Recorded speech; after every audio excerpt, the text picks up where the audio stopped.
Magandang araw po sa lahat ng mga 4-piece beneficiary po dito sa ating bansa. Ngayon po ay naglabas na po ulit ang Land Bank ng panibagong payout schedule para po sa ating mga 4-piece beneficiaries.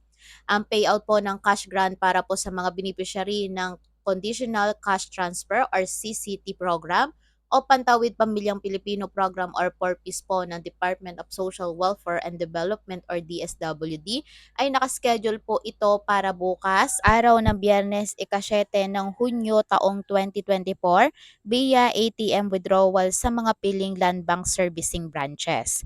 Narito po ang inyong payroll schedule na mga rehiyon. Para po sa period 3, 2023 RCCT, CBS Regular, All Region.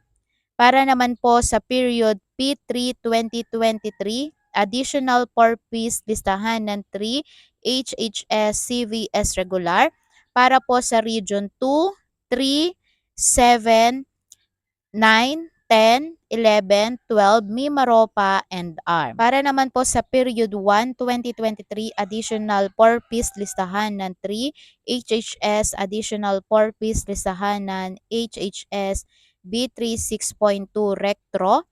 Region po ay 9, 10, 11, and 12. Para naman po sa period 6, 2022, additional 4-piece listahan ng 3 HHS, additional 4-piece listahan ng HHS B3 6.1 Retro. Region po ay 9, 10, 11, and 12.